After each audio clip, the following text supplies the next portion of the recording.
오늘 우리에게 주신 말씀은 창세기 39장 1절에서 5절까지의 말씀입니다. 다 같이 합독하겠습니다. 요셉이 이끌려 외국에 내려가매 바로의 신이 되자 외국 사람 보디발이 그를 그리로 데려간 이스마엘 사람의 손에서 요셉을 사니라. 야곱께서 요셉과 함께 하심으로 그가 형통한 자가 되어 그의 주인 외국 사람의 집에 있으니 그의 주인이 야곱께서 그와 함께 하심을 보며 또 야곱께서 그의 범사에 형통해 하심을 보았더라. 요셉이 그의 주인에게 은혜를 입어 섬김에 그가 요셉을 가져온 품으로 삼고 자기의 소유를 다 그의 손에 위탁하니 그가 요셉에게 자기의 집과 그의 모든 소유를 주관하게 한 때부터 야곱께서 요셉을 위하여 그 외국 사람의 집에 복을 내리심으로 야훼 복이 그의 집과 밭에 있는 모든 소유에 미친지라. 아멘. 말씀으로 은혜받는 귀한 시간입니다. 전도실에서 헌신 봉사하셨고요. 지금은 이제 전도님이 되셔가지고 10년 넘게 또 섬기고 계십니다. 오늘 창세기 39장 1절에서 5절의 말씀을 근거로 요셉의 형통의 비결이라는 제목으로 큰 말씀을 주실 것입니다. 하나님께 할렐루야를 찬양드리고 박수로 맞이하겠습니다. 할렐루야. 할렐루야. 아유 감사합니다. 아멘.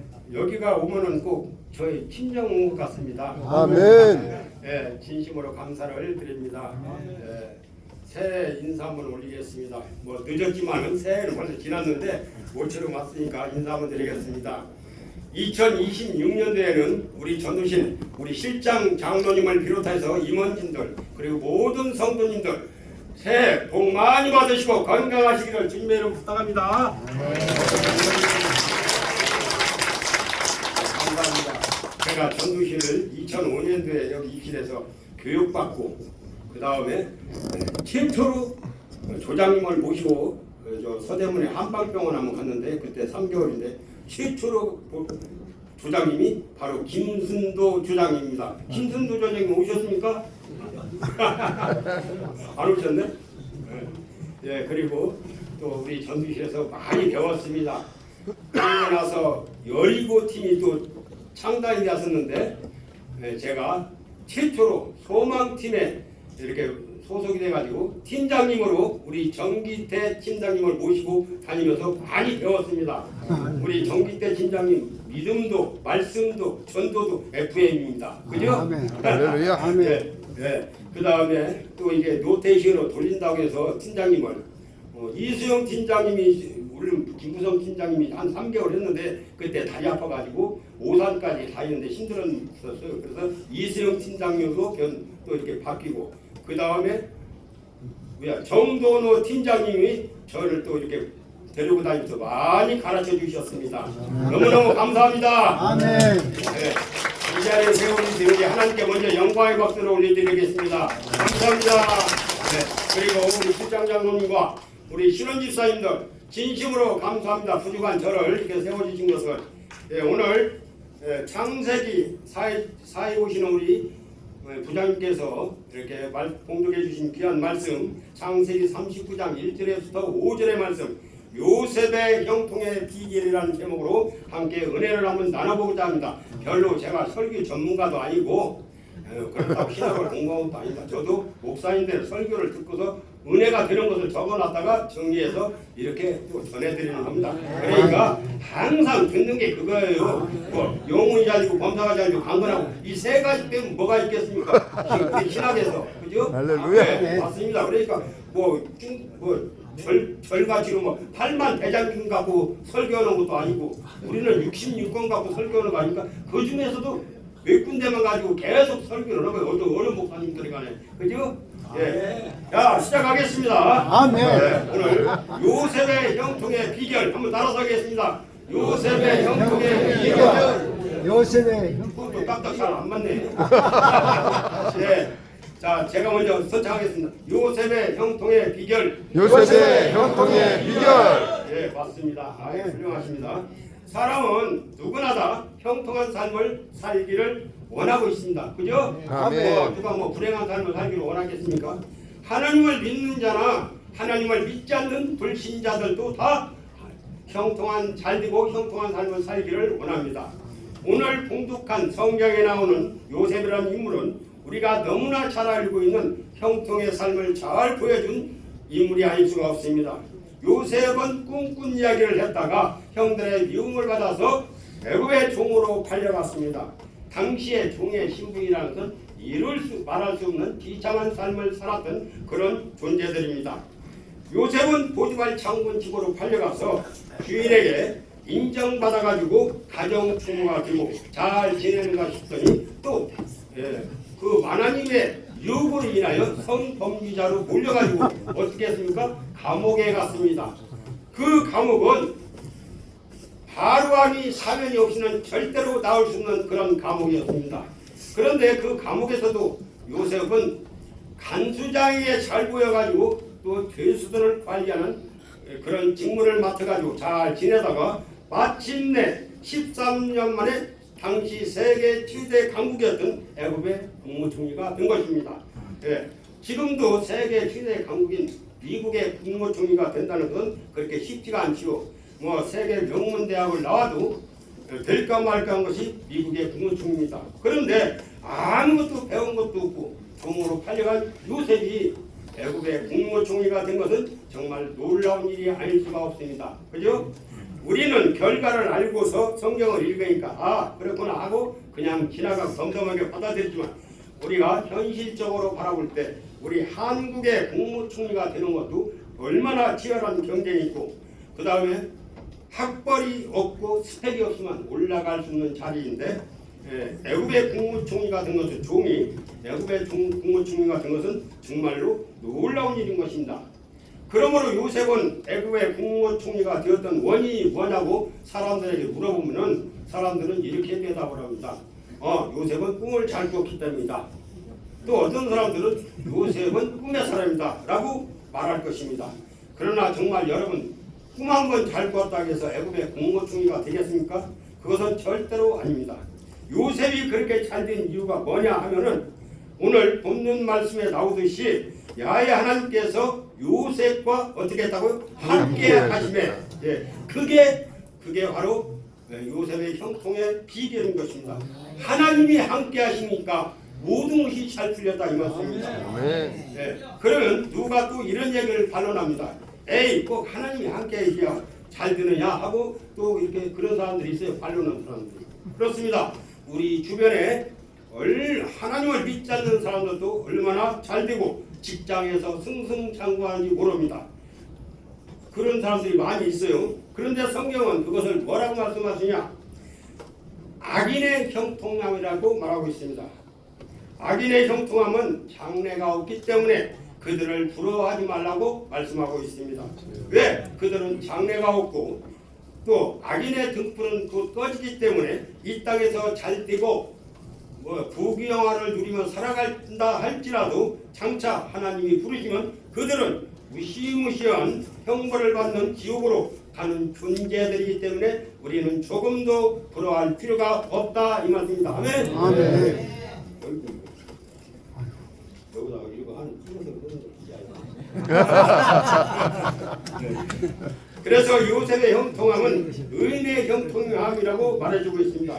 이렇게 우리가 형통한 삶을 누린 요셉을 통해서 배울 수 있는 것은 바로 하나님이 요셉과 함께 해주신 것입니다. 아멘. 아멘. 그러면 요셉과 함께 하신 하나님께서 실제로 우리와 함께 하신다면 우리가 어떠한 환경 가운데 살아간다 할지라도 모든 것이 형통하고 잘 될 수밖에 없다 이 말씀입니다. 아멘.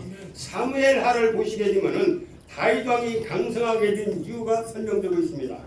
목동인 다윗이 왕이 되어가지고 강성한 나라를 일구었는데 그 강성한 나라를 일구게 된 동기가 뭐냐 하면은 바로 사무엘하 5장 19절에 말씀하시기를 만군의 야훼 하나님께서 다윗과 함께 하시니 다윗이 점점 강성해지다 라고 말씀하고 있습니다. 반면에 사울왕은 어떻습니까? 하나님이 영이 떠나니까 그는 하나님의 영이 떠나니까 가문이 쇠퇴해지고 그 다음에 비참한 추후의 죽음을 맞이하지 않았습니까? 그러므로 우리가 잘되고 형통한 삶을 누리기 위해서는 원하신다면 하나님이 나와 함께하는 삶을 살아가야 한다는 것입니다. 아멘. 오늘 우리가 본문을 볼 것 같으면 하나님께서 요셉과 함께 하시니까 그의 삶도 형통하였지만은 형통하고 잘 되었지만은 또 재밌는 것은 요셉이 몸담고 있는 보디발 집도 잘 되었다고 성경은 기록하고 있습니다. 당시에 보디발은 하나님을 섬기지 않는 이방신을 섬기는 이방이었습니다. 그런데도 성경 본문에 보시면 하나님께서 보디발 장군 집에 복을 주시가지고 그 집과 밭에 모든 소유의 복을 주셨다라고 말씀하고 있습니다. 보디발 장군의 집에 복을 주신 이유가 뭐냐 하면은 야훼께서 요셉을 위하여 애굽 사람 집에 복을 주셨다라고 했습니다. 여러분, 아니 저도 어렸을 때 이렇게 왜 요셉을 그렇게 보디발 장군을 복을 주셨냐면은 제가 어렸을 때 친구들하고 싸우다가 맞고 집에 들어오면 제일 먼저 반겨주는 게 누가 반겨줍니까? 강아지가 반겨줍니다. 와가지고 지금은 강아지가 막 핥고 막 그래요. 그러면 발로 내가 승질나니까 발로 차버린다 강아지. 지금은 차면 안 됩니다. 마찬가지로 만약에 우리 보디발 장군이 궁중에서 바로에게 맨날 찐바라먹고 하는 일마다 안 되고 그러면은 집에 투덜거리면서 집에 퇴근할 거 아닙니까? 그러면 제일 먼저 가는 게 누굽니까? 맞이하는 게 총 요셉입니다. 그러면 요셉이 가가지고 일도도 받아주고 그 다음에 지팡이도 받아주고 가방도 들어주고 그 앞에서 참 수고했다고 이렇게 얘기하면은 승질 나갖고 왔는데 앞에서 얼찡거리니까 발로 차지 않겠습니까? 그래서 우리 하나님께서 요셉을 위하여 그 보디발 장군 집에 복을 내려주시다 이 말씀입니다. 그러므로 중요한 것은 하나님이 여러분과 함께 하시면 여러분이 하시는 일도 잘 되겠지만 여러분이 몸담고 있는 가정과 직장과 그리고 사업장도 여러분으로 말미암아 하나님의 형통의 복이 넘치게 하신다는 사실을 믿으시기를 주님의 이름으로 부탁드립니다. 그러므로 우리 모든 전도실 성도님들은 하나님이 함께 하시는 성도님들이 되어서 나도 형통한 사람이 되고 내가 몸담고 있는 공동체도 다 잘 되어서 복을 누리시는 일을 주님의 이름으로 부탁합니다. 자, 이제부터가 중요합니다. 잘 들어보시기 바랍니다. 지금까지는 서론입니다. 이제부터 중요합니다. 그럼 요셉이 어떤 사람이었기에 어떻게 삶을 살았긴 자였기에 하나님이 그토록 함께 하셨고 하느님을 다 잘 되었나 한번 생각해 보시겠습니다. 요셉은 어떤 자였습니까? 바로 한마디로 요셉은 하나님을 경외하는 자였습니다. 우리가 성경 말씀에 보면 하나님을 경외하다, 야훼를 경외하라는 말씀이 많이 나옵니다. 경이라는 말을 풀어보면 하나님을 두렵고 떨리는 마음으로 섬긴다는 것이 하나님을 경외하는 것입니다. 그러면 우리 한번 가슴에 손을 얹고 자신에게 질문해 보시기 바랍니다. 나는 하나님을 정말로 두렵고 떨리는 마음으로 섬기고 있나? 하나님은 창조주 하나님이십니다. 만왕의 왕이십니다. 만왕의 왕이신 하나님께 나가는 길은 두렵고 떨리는 마음으로 나가야 한다는 것입니다. 잠언 8장 13절에 보시면 야훼를 경외하는 것은 악을 미워하는 거라고 분명히 말씀하고 있습니다. 야훼를 경외한 것은 악을 미워한다. 하나님을 경외하는 자라면 하나님을 진정으로 두렵고 떨리는 마음으로 섬기는 자라면 평상시에 악을 미워하고 죄를 미워하고 누가 보든지 보지 않든지 하나님을 바라보면서 죄를 짓지 않으려고 노력하는 자가 되어야 한다는 것입니다. 아멘. 바꿔서 말하면은 평상시에 항상 내가 죄를 미워하고 악을 행하지 않으려고 노력하는 자가 하나님을 경외하는 자라는 것이고 그러한 자와 하나님이 함께 하신다는 것입니다. 그러므로 요셉은 진정으로 하나님을 경외하는 자였습니다. 성경 본문에 보시면 요셉이 하나님을 경외했다는 말씀은 없습니다. 그러나 요셉은 하나님을 경외하는 삶을 살았음을 창세기 39장 7절 이하에 보시면 잘 보여주고 있습니다. 우리가 모두 너무나 잘 알고 있는 보디발 장군의 아내 룹의 이야기입니다. 보디발 장군은 다 아시다시피 애굽의 제2인자입니다. 2인자의 부인이 얼마나 이뻤겠습니까? 그냥 뭐 쭈쭈빵빵으로 난신하겠죠. 그죠? 네. 보디발 장군의 아내가 요셉의 의무에 반해가지고 자기와 동침하기를 계속적으로 요구했습니다. 그러나 성경에 보면 요셉은 전혀 반응이 없었어요. 그래도 그 여인은 날마다 집요하게 요구했습니다. 여러분, 그런 상황에서 남자들이라면은 한두 번은 거부할 수 있겠지요. 그죠? 그러나 계속적으로 미모의 여인이 유혹한다면 그것은 끝까지 거부한다는 것은 그렇게 쉽지는 않을 것입니다. 그리고 마침내 아무도 없을 때 집에 들어섰을 때 참으로 넘어지기 쉬운 환경인데 그럼에도 불구하고 요셉은 옷을 벗어던지고 도망치고 말았습니다. 그 도망친 이유를 성경은 뭐라고 말씀하고 있습니까? 내가 어찌 큰 악을 행하여 야에게 죄를 지으리까? 우리가 성경에서 요셉의 결론을 알고 나니까 이해가 되지만 막상 우리가 그런 환경에 거한다면 그 유혹을 단호하게 뿌리치기가 결코 쉽지는 않았을 것입니다. 당시에 우리가 그 시대적인 배경을 한번 살펴볼 필요가 있습니다. 그 당시에는요, 애굽의 귀족 여인들이 자기 집에 있는 하인들과 그런 관계를 맺는 것이 비일비재한 시대였다고 합니다. 그렇기 때문에 그런 짓이 그렇게 죄가 되지 않았고, 그래서 그 당시에 그런 관계를 맺어도 죄라고 말하지 않을 때라고 합니다. 그러니 요셉도 자기가 종이니까 눈 한번 질끈 감고 그 만인과 동침했으면 자기의 소원도 이룰 것이고 어떤 욕망도 이룰 수 있는 좋은 기회가 되었지만, 하지만 요셉은 그것을 마다하고 도망친 것입니다. 오늘날 이 시대에도 죄를 죄가 아니라고 세상은 말하고 있습니다. 여러분, 간통죄가 합법하여 죄가 아니라고 말하고 있고, 낙태도 죄가 아니라고 말하고 있고, 동성애도 죄가 아니라고 세상은 말하고 있습니다. 그러나 여러분, 세상은 죄가 아니라고 말하여도 하나님 보시기에 죄이면 그것은 죄인 것입니다. 아멘. 우리는 그것을 대적하고 물리치고 살아야 하는 것입니다. 당시의 나이가 요셉의 나이가 20대 중반이에요. 혈기 왕성한 청년이었고 타양살이하며 홀로 살아가는 외로운 남자였습니다. 그런 요셉에게 이쁘고 날씬한 여자의 유혹은 엄청난 유익이 아닐 수가 없는 것입니다. 그러나 요셉은 그 유혹도 거절했습니다. 왜? 그것은 하나님 보시기에 악이었고 하나님께 죄를 범하는 것이었기 때문입니다. 요셉은 호람대오의 신앙을 가지고 하나님을 의식하며 살았던 것입니다. 늘 죄를 멀리하고 죄를 미워하면서 살았던 것입니다. 요셉은 이러한 삶을 살았기 때문에 하나님께서 요셉과 함께 하셨던 것입니다. 요셉은 평상시에 늘 악을 미워하고 죄를 미워하고 늘 하나님이 나를 보고 계심을 의식하면서 하나님 말씀 가운데 가며 살았기 때문에 놀라운 형통의 복을 누리게 된 것입니다. 반대로 삼손을 한번 기억해 보시기 바랍니다. 삼손은 태어날 때부터 나신으로 태어났습니다. 경건한 부모님으로부터 양육받으며 성장했습니다. 그런데 삼손은 악을 미워하지 않았습니다. 죄를 미워하지 않았습니다. 결국엔 죄의 유혹에 넘어가 가사에서 창녀와 동침함으로 죄를 범했던 인물입니다.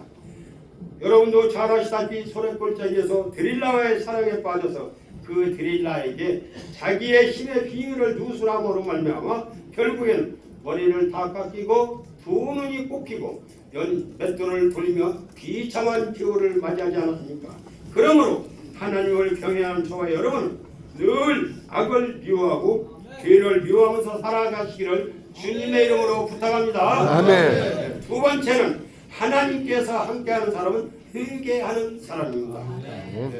회개하는 사람입니다. 우리가 신앙생활하면서 예배와 전도, 구제와 성김 많은 일을 하는데 하나님께서 정말 기뻐하는 것이 무엇이겠습니까? 그것은 바로 우리의 진정한 회개입니다. 하나님은 성도들의 회개를 가장 기뻐하십니다. 왜냐하면 하나님께서는 독생자 예수님을 우리를 위해 십자가에 내어주셨습니다. 십자가에 내어주신 이유가 뭐겠습니까? 그것은 저와 여러분을 죄에서 구원하시기 위하여 예수님을 무진 십자가에 내어주신 겁니다. 그러므로 저와 여러분은 예수님의 보혈을 의지하여 날마다 회개할 때 하나님께서 기뻐하시고 그 사랑과 함께 하십니다. 그런데 오늘날 이 시대에는 회개의 기도가 많이 사라졌습니다. 과거에 비해서 회개의 기도가 많이 사라졌습니다. 우리 교회가 부흥될 때는 구역 예배고 무슨 예배든 간에 먼저 회개 기도하고 통성으로 회개 기도하고 그리고 회개 기도하고 모든 죄를 다 깨끗할 때 성령님이 우리 안에 오셔서 우리가 그때 나가서 전도하면은 많은 영혼들을 주께로 인도해서 우리 교회가 80만 성도까지 가지 않았습니까? 근데 웬일입니까? 오늘날에는 많은 사람들이 회개 기도가 없습니다. 왜? 오늘날 사람들이 죄가 죄인 줄을 모르고 살고 있기 때문입니다. 죄를 짓고도 이것이 죄인지 아닌지 잘 모르기 때문에 회개가 없다는 것입니다. 그러므로 우리는 늘 하나님의 말씀을 가까이 오고 읽고 묵상하고 거울을 보듯이 말씀에 비추어 우리의 영적인 삶을 점검하고 내 안에 죄의 쓰레기가 있으면 즉시 하나님께 회개할 때 하나님이 우리와 함께하여 주신다는 것을 믿으시기 바랍니다. 아멘. 이스라엘 백성들이 출애굽에서 행진하여 시내산까지 왔습니다. 자, 시내산까지 왔을 때 모세가 하나님께서 모세에게 무슨 말씀하시고자 하면 시내산으로 불렀습니다. 시내산에 가서 올라갈 때 몇 번이나 성경 많이 읽어보신 분들은 시내산에 모세가 몇 번이나 올라갔습니까? 갑자기 물어보기 잘 안 듣죠? 저도 한 서너 번 들은 것 같아요. 그게 아니더라고요. 학자들 얘기 들어보니까 8번인가 올라갔대요. 그러면 8번 올라가는데 노구의 힘으로 80이 넘은 그런 노인네가 시내산이 한라산보다 조금 높고 백두산보다 조금 낮답니다. 거기를 그 노구의 힘으로 어떻게 올라다니겠습니까? 그러니까 우리 하나님 어떻게 했습니까? 성막을 지라겠습니다. 그죠? 성막을 질 때 성막을 지어가지고 우리 하나님이 이제 더 가까이 인간하고 가까이 오셨습니다. 그래서 모세하고 얘기하고 말씀하고 나누고 싶어요. 회막으로 불렀습니다. 그러고서 나서 우리 예수님이 십자가에 몸짓고 돌아가실 때 어떤 일이 생겼습니까? 성전의 지성소와 성소에 쌓이는 그 휘장이 위에서 아래로 쫙 갈라지지 않습니까? 그래서 이제는 아무나 다 예수님을 하나님을 만날 수가 있게 됐습니다. 지성소가 이제 성소로 나오신 것입니다. 여러분 건물이 성소입니까? 건물도 성소이겠지만 여러분 한 사람 한 사람이 성전이라는 것을 믿으시기 바랍니다. 그러면은 여러분들의 성전에 더럽고 추악하면은 어떻게 악을 미워하지 않고 거짓말하고 죄를 지으면 성령님이 그 자리에 와서 계실 수가 있겠습니까? 그러므로 우리는 날마다 회개하여 하나님께 깨끗한 마음으로 성령님을 모시고 나갈 때 우리가 정말로 모든 형통의 복을 누릴 수 있다는 것입니다. 아멘. 그리고 나서 하나님의 헌신하고 전도하고 봉사할 때 하나님께서 그것을 기뻐하는 것입니다. 그러므로 우리는 주님 오시는 그날까지 예수님의 보혈을 기억하면서 회개를 철저히 하고 말씀에 순종하는 그런 사람에게 하나님이 함께 하시고 하나님이 함께 하시면 나의 노력과 상관없이 형통의 복을 누리게 해 주신다는 것입니다. 아멘. 그러므로 우리는 항상 주님과 함께 동행하고 형통의 복을 누리시기를 예수님의 이름으로 부탁드립니다. 아멘. 말씀 마치고 우리 말씀을 생각하면서 하면 통성으로 기도하시겠습니다. 다 같이 주여 삼상으로 통성으로 기도하십니다. 주여, 주여, 주여. 살아계신 우리 아버지 하나님 감사와 축복과 영광을 드립니다. 오늘 우리 하나님께서 우리 아버지를 모든 예배를 축복하여 주시길 감사합니다. 이 말씀이 아버지 하나님과 불명하게 되어서 우리 성도님들의 마음에 삶의 자산이 되어서 아버지 저들이 아버지 정말로 하나님과 함께하는 삶을 살아가게 하여 주옵소서. 그리하여 어떠한 일을 하든지 성품의 복을 허락하여 주시옵소서. 이 모든 것 우리 주님께 나갑니다. 예수님의 이름으로 감사하며 사랑 사랑과 은혜가 풍성하신 참으로 좋으신 우리 하나님 아버지, 오늘 우리 전도실 오전 예배를 받아주심을 진심으로 감사와 영광을 올려드립니다. 오늘 우리의 모든 것이 잘된 자 할지라도 하나님이 함께하지 않는 삶은 축복이 아닙니다. 하나님이 이끌림을 받는 우리의 믿음의 성도들이 되게 하여 주시옵소서. 사업장도 하나님이 함께하여 주시고, 가정과 자녀들도 하나님이 함께하여 주시고, 가문도 하나님이 함께하여 주셔서 복받는 귀한 역사가 우리 전도실 모든 성도님들에게 임하게 하여 주시옵소서. 하나님은 요셉을 통하여 고난 중에도 하나님을 향한 믿음이 흔들리지 않고 믿음으로 전진하는 믿음 신앙에 우리에게 본받으라고 말씀하고 있습니다. 하나님, 우리의 어려운 상황 속에서도 절대로 흔들리지 않고 주님과 함께하는 성도들이 되게 하여 주시옵소서. 사랑의 하나님 아버지, 우리의 삶 속에 여러 가지 문제가 있습니다. 오늘 주님 앞에 모든 문제를 내려놓습니다. 건강한 문제를 주님 앞에 내려놓습니다. 이 시간 예수님의 이름으로 치료하여 주시옵소서. 우리 성도님들의 각종 질병에서 치료하여 주시옵소서. 모든 병 많은 나사렛 예수 이름으로 명하노니 떠나갈지어다. 치료하지 말지어다. 예수님의 이름으로 명하니 모든 질병에서 자유함을 얻을지어다. 예수의 이름으로 명하니 우리의 삶 속에 있는 모든 문제는 해결될지어다. 가정의 문제, 자녀의 문제, 직장과 사업장의 문제가 해결될지어다. 하나님, 들어가도 복을 받고 나가도 복을 받는 귀한 역사가 우리 전도시의 모든 성도님들 가정마다 충만하게 임하여 주시옵소서. 예수님의 이름으로 감사하며 기도드립니다. 아멘.